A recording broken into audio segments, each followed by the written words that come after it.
Chuck Schumer refused to shake the Israeli prime minister's hand. Chuck Schumer has become a Palestinian. Yes, can you believe it? He's become a proud member of Hamas. At his rally in Harrisburg, Pennsylvania last night, Donald Trump told his supporters that Chuck Schumer, the highest ranking Jewish official in the US, was a member of Hamas. His comment came as he was scolding lawmakers like Kamala Harris and Nancy Pelosi for not attending Benjamin Netanyahu's speech to Congress. Schumer attended, but nodded rather than shook Bibi's hand, which Trump took great offense at. In response to being called a proud member of Hamas, Chuck Schumer said, "The lower Trump drops in polls, the more unhinged he becomes." And we'll give you more examples of just how unhinged he's been as of late. But first, what do you make of this line of attack, Cenk? He's used this a few times now. Yeah, he's using Palestinian as an insult. And so for those who think that Trump is going to be better on Israel or he's going to stop the conflict in Gaza, he keeps saying, finish them, almost like a final solution. He moved our embassy in Israel because Sheldon Adelson gave him a couple $100 million. Now Miriam Adelson wants him to allow Israel to annex the West Bank if he wins. He's not anti-war at all. So it drives me crazy when right-wingers are like, oh, you voted for Biden, man, and he's supporting Israel in their wars. Like, your boy didn't? Are you kidding me? And now he nonstop calling everybody Palestinian, and then the crowd almost booing. And for all those people who say Donald Trump isn't racist, well, he's obviously racist against Palestinians. You can't argue with that. You just saw it with your own eyes. But I know that'll hurt your feelings for whatever reason, right? So, and then in terms of the second part of what he said, Chuck Schumer, who has helped Israel get hundreds of billions of dollars from the American government to Israel, agreed to every request they've ever asked for. He's a Palestinian and a Hamas member. I mean, look, guys, Republicans, my main question to you guys is, do you mind that your candidate's a lunatic? Because I minded that our candidate couldn't walk and talk. We were honest about that. We said it, and we said it 100 times over, no matter how much the Democratic Party and mainstream media yelled at us. Your guy is a bona fide lunatic. But okay, if you're okay with it, oh yeah. The most celebrated Jewish American politician in history is apparently part of Hamas. If you believe that, then you're also a lunatic, but then I can't help you. But if you're not in that camp, I can't believe that you don't mind that your candidate is literally nuts. I mean, we also need to point out that Chuck Schumer was part of the group that invited Netanyahu to speak. So the idea that just because he didn't shake his hand, which I think is Schumer trying to manage optics, that he doesn't like Bibi, or I don't know. He's made comments, but then he invites him. None of that makes sense. It's just a pure politician behavior, but he invited the guy. He's part of why Netanyahu even came. But Trump has been on a rampage as of late. During a fundraiser last weekend hosted by a Syrian Jewish family, he told the crowd, "You have many people, Jewish people in this country that hate Israel. Somebody has to teach these people that hate Israel that Israel is a good thing, not a bad thing. You have people, the New York Times, run essentially by a Jewish family, and they hate Israel. They treat them so badly."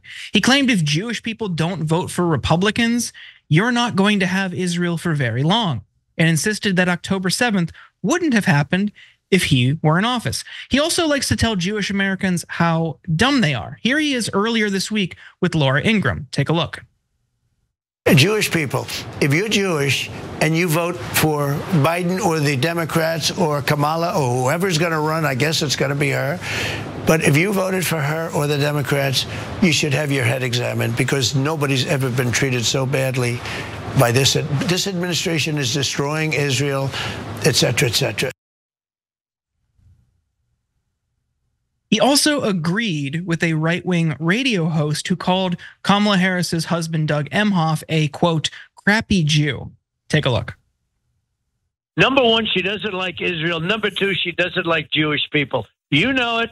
I know it. Everybody knows it, and nobody wants to say it. He dislikes Jewish people and Israel more than Biden did. And Biden never did anything, and neither did Obama. Schumer has become a Palestinian. Chuck Schumer is officially now a Palestinian. It's funny, but it's true. It's sad. He is. He is. And they tell me that this Harris, his husband, Doug Emhoff, Mr. President, is Jewish. He's Jewish like Bernie Sanders is Jewish. Are you kidding me? He's a crappy Jew. Yeah. He's a horrible Jew.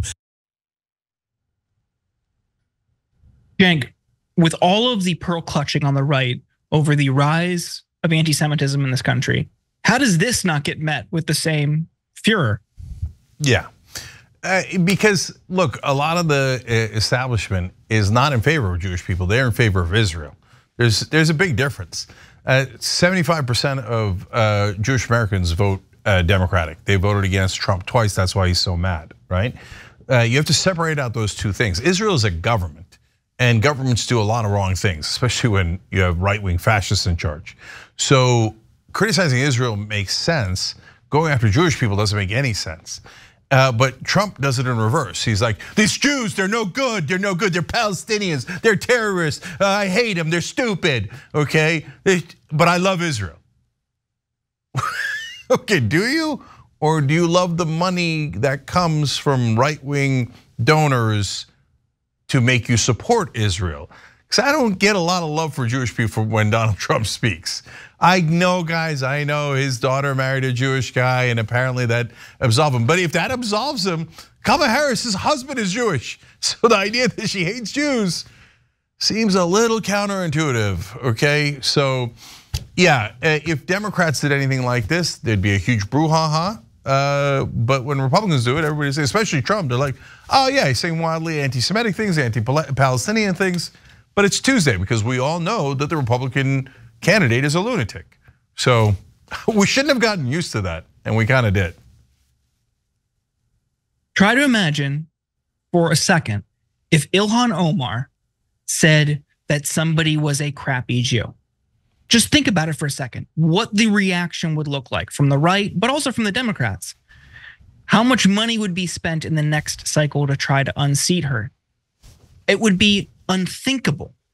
They already removed her from committee assignments over this, over criticism of Israel. And she said some things in the past that I would not recommend people saying. The way she characterized the influence that the Israeli lobby has, not the best tact. I think if we're gonna look at it objectively, you see the point she was making. She did it inartfully.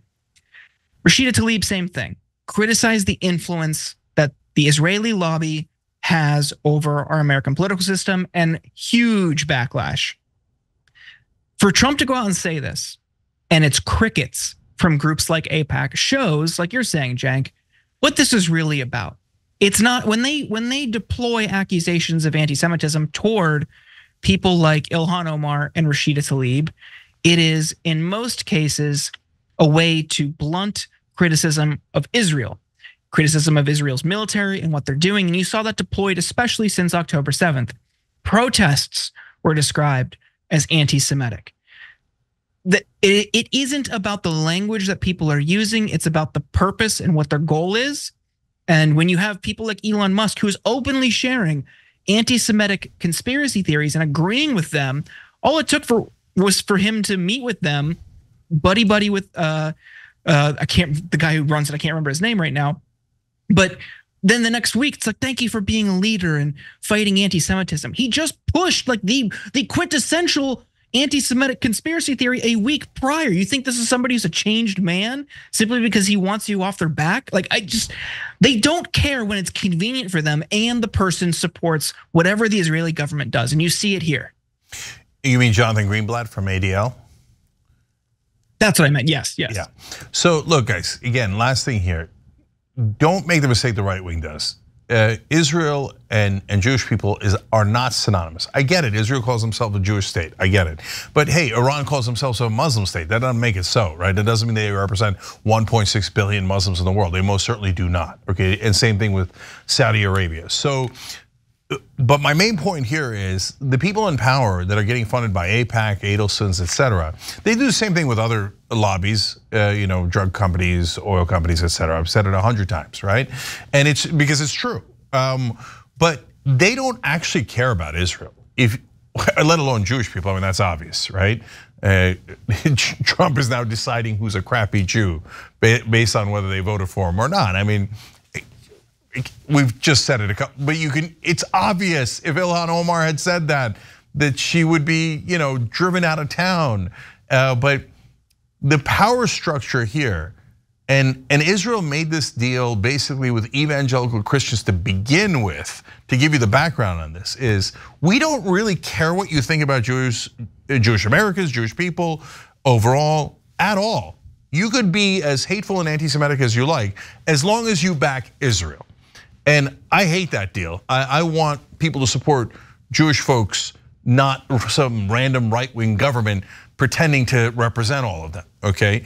And so if you don't know, the deal there with the evangelical Christians is that they will support and be Zionist here in America and push all their right-wing Republican legislators to support Israel forever and ever. Why? Not because they care about Jewish people, but because they think Jesus is gonna come back based on this prophecy from a dumbass, lunatic American preacher in the 1970s. And a series of steps have to happen, but basically starting a giant war that starts in Israel and killing as many Muslims as humanly possible. And then that releases Armageddon, and then Jesus comes back and then kills all the Jews in Israel.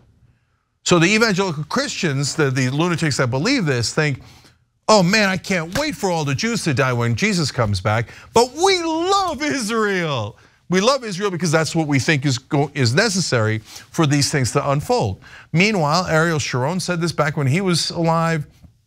Netanyahu, et cetera, look at these guys and go, bunch of morons, that's obviously not gonna happen. They're preposterous and they hate us and they want us all to die, but hey, they're back in Israel, I'm good with it, I'm good with it.